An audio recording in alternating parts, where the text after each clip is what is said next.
Hello everyone, welcome to एडुसीकर।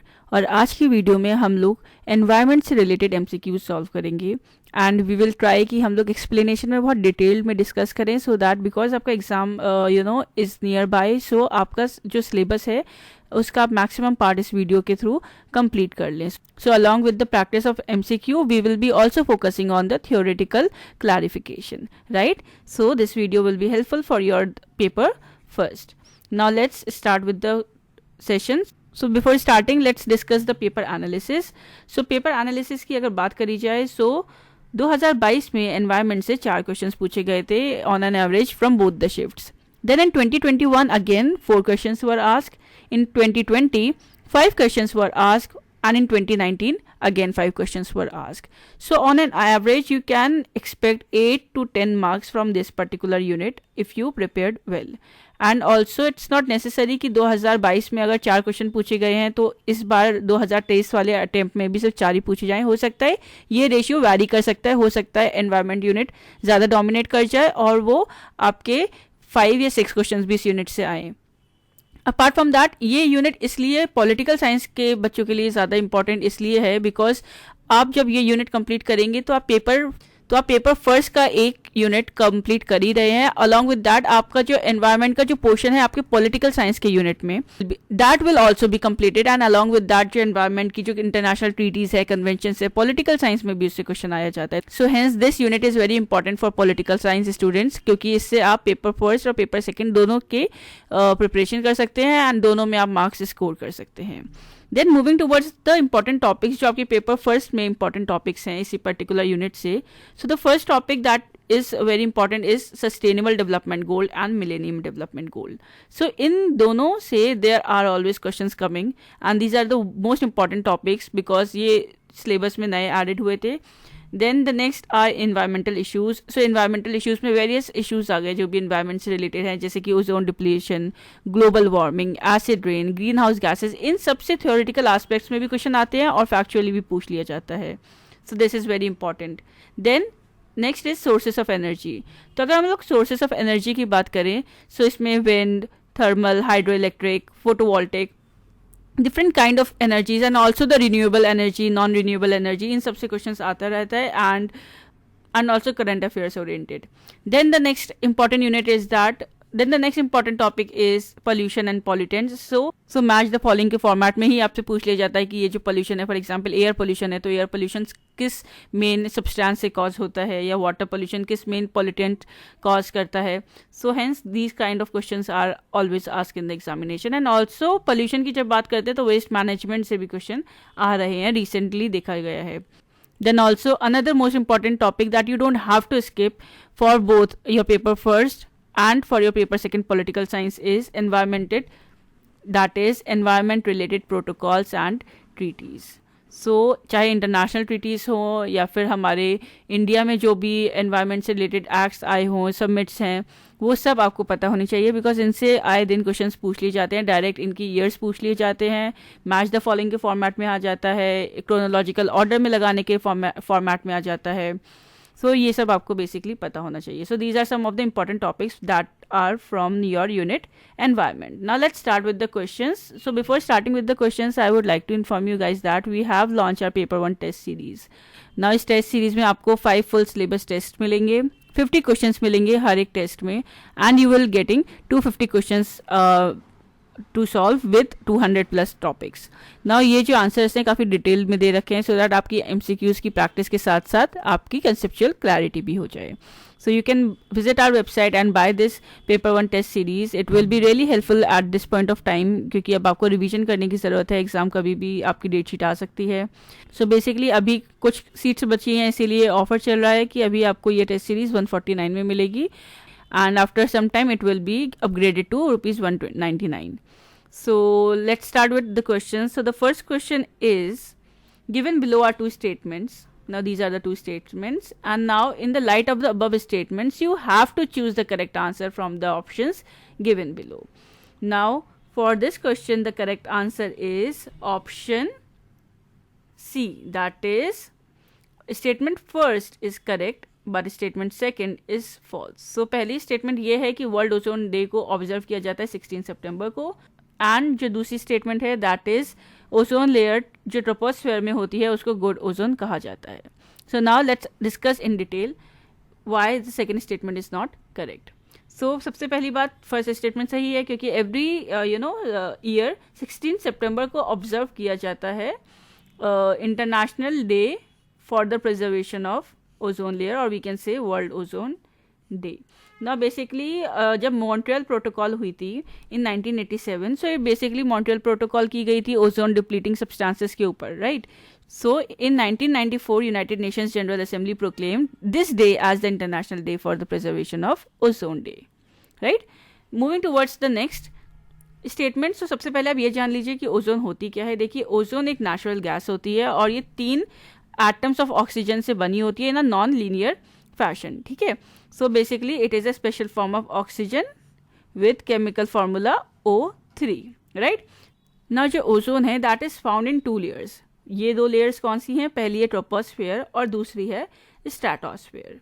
So basically जो ozone है वो एक नेचुरली अकरिंग सब्सटेंस है, ठीक है. अब ये अर्थ के अपर एटमॉस्फेयर जो होता है उसे स्ट्रेटोस्फेयर बोलते हैं, जहां ये एक प्रोटेक्टिव लेयर फॉर्म करती है और ये बेसिकली एक शील्ड की तरह काम करती है और हमें सन की हार्मफुल यूवी रेडिएशंस जो है उनसे बचाती है. तो इसीलिए स्ट्रेटोस्फेयर में जो ओजोन प्रेजेंट होती है उसे हम लोग गुड ओजोन बोलते हैं, ठीक है. और ये जो गुड ओजोन को जो डिस्ट्रॉय करते हैं केमिकल्स, इनको बोला जाता है ODS, which is ozone depleting substances. और इसमें ODS में आपके आगे chlorofluorocarbons, hydrochlorofluorocarbons, halons, methyl bromide, so all these are your ozone depleting substances. Now bad ozone क्या होती है? bad ozone आपकी पाई जाती है ट्रोपोस्फेयर में. so ट्रोपोस्फेयर जो होता है वो लोअर एटमॉस्फेयर होता है नियर ग्राउंड लेवल, और इसे ग्राउंड लेवल ओजोन भी बोलते हैं. so ये जो ग्राउंड लेवल ओजोन होती है आपको ये याद रखना है that it is the ozone which is harmful, right. So stratosphere में जो ओजोन है वो गुड ओजोन है, जो ट्रोपोस्फेयर में ओजोन है दैट इज हार्मफुल ओजोन, ठीक है. Now basically it is formed when pollutants जो होते हैं वो एमिट करते हैं, जैसे कि कार से हो गया, व्हीकल से हो गया, पावर प्लांट से हो गया, इंडस्ट्रीज से हो गया. And basically these react chemically in the presence of sunlight and is harmful. So this is known as ground level ozone which is harmful and present in the troposphere, right. Moving towards the next question. So the next question is acid rains are produced by which among the following? So you have the following options. ना आपको ये बताना है कि जो acid rain है उसका major source क्या है. So you have the following options and the correct answer for this question is option A, that is excess of NO2 and SO2 from burning fossil fuels. So basically आप ये बताइए NO2 और SO2 क्या होता है. देखिए NO2 is nitrogen dioxide and SO2 is sulphur dioxide. So अगर question में डायरेक्टली पूछ लिया जाए कि एसिड रेन के मेजर पोल्यूटेंट्स कौन से हैं, so these are nitrogen dioxide and sulphur dioxide. Now let's discuss the answer in detail. So basically acid rain क्या होती है? एसिड रेन ऐसी रेन होती है जो एसिडिफाइड हो गई है. अब वो एसिडिफाइड कैसे हो गई है? देखिए, ये बेसिकली फॉर्म होती है जब oxides of sulphur and the oxides of nitrogen जब ये रिएक्ट करते हैं जो एटमॉस्फेयर में मॉइस्चर प्रेजेंट होता है उसके साथ, ठीक है. इसीलिए इन्हें major source of acid rain भी बोला जाता है, इसके से सल्फर और नाइट्रोजन को. और इसका जो pH होता है that is less than 4.2 to 4.4. Now let's discuss this concept of acid rain so that आपको एकदम क्लैरिटी मिल जाए कि बेसिकली एसिड रेन होती क्या है. तो इसे हम एक पिक्चर के थ्रू डिस्कस करते हैं, ठीक है. सो देखिए, ये एक पिक्चर है which justified acid rain. So when fossil fuels such as coal, तो देखिए जैसे कि इस पिक्चर में आप देख सकते हैं. Now here you can see various vehicles, industries and everything. So जब फॉसिल फ्यूल्स जैसे कि कोल, ऑयल या कोई भी गैस जो बर्न होती है वो केमिकल रिलीज करती है, जैसे कि आपके हो गया sulphur dioxide, nitrogen dioxide, CO2. But जो मेन पॉल्यूटेंट होते हैं वो होते हैं SO2 and NO2 when it comes to acid rain, ठीक है. अब ये केमिकल्स क्या करते हैं, अब एटमॉस्फेयर में तो वाटर प्रेजेंट होता है मॉइस्चर की फॉर्म में, इससे जाके रिएक्ट करते हैं. और जब ये रिएक्ट करते हैं क्योंकि ये हार्मफुल केमिकल्स बनाते हैं जैसे कि sulphuric acid and nitric acid, और इसके अलावा भी बहुत सारे harmful pollutants like sulphates and nitrates. ना ये जो पॉल्यूटेंट्स हैं ये एटमॉस्फेयर में स्प्रेड हो जाते हैं और फिर एयर करंट के थ्रू ये ग्राउंड पे आते हैं in the form of acid rain. So ये जो रेन होती है इसीलिए इसे एसिड रेन बोला जाता है. और इनका नेचर जो होता है वो कोरेसिव होता है. सो इसीलिए ये काफ़ी एनवायरनमेंट को डैमेज कॉज करते हैं, एनवायरनमेंट को पल्यूट करते हैं. So as you can see in this picture. So this is basically the concept about acid rain. आज का रियल लाइफ एग्जाम्पल आप देख सकते हैं, जैसे कि Taj Mahal. So you know Taj Mahal is one of the 7 wonders of the world and the city of Agra has many industries. ठीक है ना, ये इंडस्ट्रीज जो होती हैं ये एमिट करती हैं oxides of sulphur and nitrogen in the atmosphere, जिसकी वजह से you can see the corrosive nature and this picture and in this picture you can see the corrosive nature and the harmful effect of acid rain. Moving towards the next question. So the next question is, the target of which millennium development goal is by 2015 all children can complete a full course of primary education and primary schooling for girls and boys. So you have the following options and the correct answer for this question is option B, that is goal second. तो जब millennium development goals की बात आती है, ये बहुत important topic है, तो आपको ये पता होना चाहिए मिलेनियम डेवलपमेंट गोल्स होता क्या है, राइट, कौन से ईयर में अडॉप्ट किया गया, कितने गोल्स हैं, और वो जो गोल्स हैं वो कौन कौन से गोल्स हैं. सो बेसिकली ये क्वेश्चन काफ़ी डीप में है. ये जो पूछा गया ये डायरेक्टली नहीं पूछा गया, इसमें ये पूछा गया कि किस गोल का टारगेट है. अगर आपको बेसिकली अगर आपको गोल्स पता हैं कि कौन से गोल्स है मिलेनियम डेवलपमेंट गोल्स, तो कहीं ना कहीं आप इस क्वेश्चन को करेक्टली आंसर कर लेते हैं. सो देखिए, मिलेनियम डेवलपमेंट गोल्स जो थे उन्हें इनिशिएट किया गया था बाय द यूनाइटेड नेशंस. ठीक है, और ये सेट है कितने 8 गोल्स के. So you need to understand that these are basically a set of 8 goals. ना इनको अडॉप्ट किया गया था इन द ईयर 2000, और मिलेनियम डेवलपमेंट गोल्स को फुलफिल करने के लिए जो टारगेट ईयर सेट किया गया था वो किया गया था 2015. सो बेसिकली अगर पूछा जाए मिलेनियम डेवलपमेंट गोल्स का क्या टेन्योर है, so that is from 2000 to 2015, राइट. ना मिलेनियम डेवलपमेंट गोल्स को फर्दर 8 गोल्स में डिवाइड किया गया था and it break down into 18 quantifiable targets. किस गोल के क्या टारगेट्स थे, तो ऐसे 18 टारगेट्स थे, और इन टारगेट्स को मेजर करने के लिए 48 इंडिकेटर्स यूज करे गए. नाउ गोल्स कौन कौन से हैं millennium development goals, now let's discuss. So basically the first is to eradicate extreme poverty and hunger. Then the second goal is to achieve universal primary education. The third goal is to promote gender equality and empower women. Fourth is to reduce child mortality. Fifth goal is to improve maternal health. Sixth is to combat HIV, AIDS, malaria and other diseases. Seventh goal is to ensure environmental sustainability, and the eighth goal is to develop a global partnership for development. So जो goal second है that is to achieve universal primary education. इसका target है target 2A which says that by 2015 जितने भी बच्चे हैं all children can complete a full course of primary education schooling for both boys and girls. So hence the correct answer. So moving towards the next question. So the next question is a little bit current affairs oriented because इस type के questions पूछ लिए जाते हैं. So the question is, which among the following is India's rank in the Global Sustainable Development Report of the year 2022? So you have the following options and the correct answer for this question is option A, that is 121st. That is first 21st.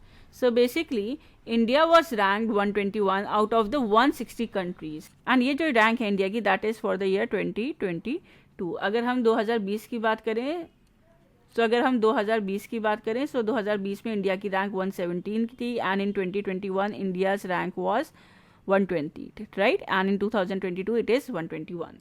Moving to further let's discuss कि ये sustainable development report है क्या. Basically ये जो report है ये एक assessment है जिसमें हम लोग मेजर करते हैं कंट्री की progress towards achieving the sustainable development goals. ना इसको पब्लिश किया जाता है bye group of independent experts at the sustainable development solutions network SDN, right. ना बेसिकली आपको ये पता होना चाहिए कि सस्टेनेबल डेवलपमेंट होता क्या है. देखिए सस्टेनेबल डेवलपमेंट ऐसा डेवलपमेंट होता है जिसमें हम लोग अपने प्रेजेंट की नीड्स को फुलफिल करते हैं without compromising the ability of the future generations to meet their own needs, right. अब इसकी हमें क्या जरूरत है सस्टेनेबल डेवलपमेंट की प्रेजेंट टाइम पे, बिकॉज नीड इसलिए है क्योंकि देखो एक्सप्लॉयटेशन हो रहा है रिसोर्सेज का, जो भी हमारी नेचुरल रिसोर्सेज है उनका ओवर एक्सप्लॉयटेशन हो रहा है, राइट, जिसकी वजह से वो एक्सटेंड हो रही है. देन इसी वजह से क्लाइमेट चेंज हो रहा है और जो रिसोर्सेज है उनकी कमी हो रही है, ठीक है. तो ये बिकॉज ये जनरल रीजंस है जिनकी वजह से हमें सस्टेनेबल डेवलपमेंट करना चाहिए. सो इसीलिए 2015 में सस्टेनेबल डेवलपमेंट गोल्स को इम्प्लीमेंट किया गया था। नाउ एक और चीज़ आप याद रखिएगा कि जो सस्टेनेबल डेवलपमेंट गोल्स हैं दैट इज एसडीजी, वो क्या है, वो सक्सेसर हैं आपके मिलेनियम डेवलपमेंट गोल्स के। देखिए क्योंकि मिलेनियम डेवलपमेंट गोल्स का टारगेट ईयर क्या था 2015, दे वर फॉर फ्रॉम द ईयर 2015, ठीक है। अब 2015 के बाद क्या, तो 2015 में आपका सस्टेनेबल डेवलपमेंट गोल इसका सक्सेसर बन गया एंड इसका टारगेट ईयर था 2030। So basically sustainable development goal were adopted in 2015 and the target year was 2030। So millennium development का कौन मिलेनियम डेवलपमेंट गोल्स का कौन सक्सेसर था, that was sustainable development goals, ठीक है। नाउ ये जो सस्टेनेबल डेवलपमेंट गोल्स हैं they are basically the group of 17 goals, ठीक है, 17 गोल्स का ये ग्रुप है। मिलेनियम डेवलपमेंट गोल्स में कितने गोल्स थे, 8 थे, और सस्टेनेबल डेवलपमेंट में 17 गोल्स हैं, ठीक है। अब इनके जो टारगेट्स हैं वो भी इंक्रीज हो गए, तो उनके जो टारगेट्स हैं सस्टेनेबल डेवलपमेंट गोल्स के 169 टारगेट्स है और 304 इंडिकेटर्स है जिनसे इन्हें मेजर किया जाएगा, ठीक है। And one thing important that sustainable development goals जो हैं they are not legally binding, इनके पीछे कोई भी लीगल सैंक्शंस नहीं है। So sustainable development goals are morally binding but they are not legally binding on states, right. Now what are the list of sustainable development goals? So here you can see the list of sustainable development goals, जो 17 goals हैं। ये goals आपको पता होना चाहिए because कभी कभी questions directly पूछ लिया जाता है कि इसमें से कौन सा मिलेनियम डेवलपमेंट गोल नहीं है, आपको ऑप्शंस दे दिए जाएंगे, या इनमें से कौन सा सस्टेनेबल डेवलपमेंट गोल्स नहीं है। So you should go through this list. Moving towards the next question. So the next question is the target set by Indian government for power from rooftop solar installations by the year 2020 is which among the following? So you have the following options and the correct answer for this question is option D, that is 100 gigawatt. So basically जो government of India है that has set targets for establishing total renewable energy capacity to almost 175 gigawatt by the end of 2022, ठीक है। So basically the India has set an ambitious target of installing 175 gigawatt renewable energy capacity by the year 2020 which includes, so कौन सी renewable energy से कितना amount लेना है, that is 100 gigawatt from solar, 60 gigawatt from wind, 10 gigawatt from biopower and 5 gigawatt from small hydropower. Moving towards the next question. So the next question is, how many national missions of Indian government are there to address the problems of climate change? So you have the following options and the correct answer for this question is option B, that is 8. So basically जो India का national action plan है on climate change उसको release किया गया था by government of India on 30 June 2008। Now ये जो national action plan है on climate change that is also known as NAPCC with the abbreviation, इसको लॉन्च किया गया था 2008 में by the prime minister's council on climate change. Now basically it aims to create awareness among the representatives of the public या फिर different agencies of the government जैसे कि scientists, industry and the communities on the threat that is posed by climate change। और हमें क्या करना था, हमें स्टेप्स जानने थे कि हम कैसे काउंटर करें, ठीक है। And the focus was on promoting understanding of climate change, adoption and mitigation, energy efficiency and natural resources conservation. Now कितने गोल्स हैं हमारे नेशनल मिशन में, that is 8। So national action plan में 8 मिशन है और ये कौन कौन से मिशन है, पहला है national solar mission, then second is national mission for enhance energy efficiency, तीसरा मिशन है national mission on sustainable habitat, fourth is national mission on national water mission, fifth is national mission on sustaining Himalayan ecosystem, sixth is national mission for green India, seventh is national mission for sustainable agriculture and 8th is national mission on strategic knowledge for climate change। so सबसे पहले आपको ये पता होना चाहिए कितने mission है, 8 mission है, कौन कौन से हैं ये भी आपको पता होना चाहिए because it is directly asked in your examination। moving towards the next question। so the next question is, what is the daytime noise standard prescribed for commercial area in India by CPCB? So you have the following options and the correct answer for this question is option C, that is 65 decibel। So सबसे पहले आपको ये पता होना चाहिए ये जो question है वो नॉइज पोल्यूशन से रिलेटेड है। सो नॉइज पोल्यूशन क्या होता है, noise pollution basically it takes place when there is either excessive amount of noise और एन अनप्लेजेंट साउंड जिसकी वजह से हम लोगों को ह्यूमन बींग्स को डिस्ट्रप्शन कॉज हो. सो बेसिकली नॉइज़ पोल्यूशन का अगर हम इफेक्ट देखें तो हाइपरटेंशन, स्ट्रेस लेवल्स बढ़ जाते हैं, हियरिंग लॉस हो जाता है कुछ लोगों को, sleep disturbances and also other harmful and disturbing effects.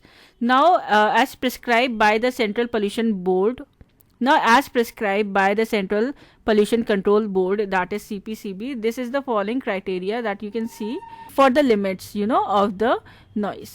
So अगर कैटेगरी वाइज देखिए तो इंडस्ट्रियल एरिया की जो कैटेगरी है उसमें जो लिमिट है डे टाइम की that is 75 decibel and night time की है 70 डेसिबल. कमर्शियल एरिया की है 65 डेसिबल डे टाइम में और 55 डेसिबल नाइट टाइम में.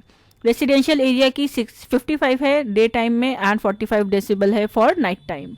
साइलेंस जोन में लिमिट्स है डे टाइम में 50 डेसिबल और नाइट टाइम में 40 decibel. So hence this was all about this question. Moving towards the next question. So the next question is in the form of match of the following. So you have the following options and now you have to correctly match. So the correct answer for this question is option B. Let's see how. So now let's discuss the answer in detail. So देखिए जो आपका air prevention act था वो आया था in the year 1981 में. Now basically ये जो एक्ट है इसके according you can control and regulate emissions from automobiles and industrial plants. Then the next is Forest Conservation Act.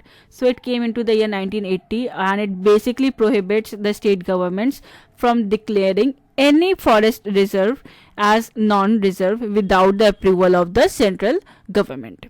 Then the next is Wildlife Protection Act. So Wildlife Protection Act 1972 में आया था and basically it aims to provide जितनी भी necessary protection है against the serious threat to wildlife, including both animals and the birds. ठीक है. ये threat कैसे कॉज होता है? Basically it is cause to them by the expansion of agriculture industry and urbanisation, right.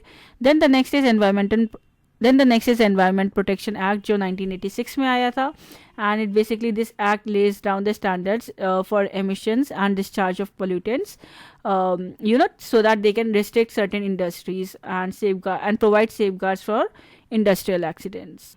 Now the next question is the Kigali Agreement is the amendment of which among the following? So इनमें से कौन सी convention protocol या submit ऐसी है जिसका amendment है Kigali agreement? So you have the following options and the correct answer for this question is option A, that is Montreal Protocol. So जानते हैं बेसिकली पहले किगाली अमेंडमेंट है क्या. देखिए किगाली अमेंडमेंट जो है it amends the 1987 Montreal protocol और इसका जो एम है that is to phase out जितने भी ओजोन डिप्लीटिंग सब्सटेंसेस है such as hydrofluorocarbons which is a family of potent green house gases and also under this Kigali agreement जितने भी 197 countries हैं including India they have agreed to reduce the use of hydrofluorocarbons by रफली 85% of their base line by the year 2045. And if we talk about the Montreal Protocol, so basically जो Montreal Protocol थी that was on substances जो deplete करते हैं ozone layer को, इसलिए इन्हें ozone depleting substances बोला जाता है. ठीक है. Now it is an important multilateral agreement जो रेगुलेट करेगा प्रोडक्शन, कंजम्पशन और emission of the ozone depleting substances. ना ऐसे केमिकल्स जो कॉज करते हैं ओजोन लेयर का डिप्लीशन उसे बोलते हैं ओजोन डिप्लीटिंग सब्सटेंसेस. अब इनके एग्जाम्पल्स हो गए आपके chlorofluorocarbons, hydrochlorofluorocarbons, carbon tetrachloride, methyl chloroform, hydrobromofluorocarbons and halons. ना मॉन्ट्रियल प्रोटोकॉल को कब अडॉप्ट किया गया था? मॉन्ट्रियल प्रोटोकॉल को अडॉप्ट किया गया था 1987 में. But you should also know that Montreal protocol came into force in which year? So it came into force in the year 1989, right? So Montreal Protocol was adopted in 1987 and it came into force in 1989. Moving towards the next statement, moving towards the next question. So the next question is again a statement based. So you are given two statements and now you have to choose the correct one. So you have the following options and the correct answer for this question is option A, that is both the statements are true. So जानते हैं explanation में detail में. सो पहली जो है वो Ramsar convention के बारे में है. So it is basically called convention on wetlands. So जो रामसर कन्वेंशन थी that was conducted on wetlands, that was that was conducted for the preservation on wetlands, and इसको अडॉप्ट किया गया था in the city of Iran Ramsar in 1971, and it came into the force in the year 1975. Kyoto protocol की बात करें तो Kyoto protocol एक international protocol है जो रिड्यूस करता है ग्रीन हाउस गैस एमिशंस को, right, GHGs, and it was adopted in 1997 and it came into force in the year 2005. सो आपको ये पता होना चाहिए कि कौन सा जो एग्रीमेंट है, अगर आप इंटरनेशनल ट्रीटीज़ पढ़ें कि किस एग्रीमेंट का क्या टारगेट है, किस चीज़ को वो या किस पॉलिटेंट को वो रिड्यूस करना चाहते हैं, किस ईयर में वो आए एंड किस ईयर में वो अडॉप्ट हुए एंड किस ईयर में they came into force. This is a very important questions. So hence these were all questions for today's video. I hope you find this video helpful. Then please do like, share and comment and let us know your feedback and let us know what else you want to study or what is the next topic that you want to study from paper first. So yes, this was all for today's video. I hope you find this video helpful. Thank you.